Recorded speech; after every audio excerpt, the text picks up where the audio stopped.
Hello everyone, welcome to Drawlipart channel. In today's video, I am going to show you how to answer or reject a phone call in your Samsung Galaxy A15 phone. Now to answer an incoming call, you have to just tap and swipe right this green icon and that will answer the call.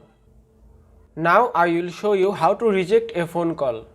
Now to reject this phone call, you have to just tap and swipe left this red icon and that will reject the call. Also, you can answer or reject a phone call using your volume button and power button.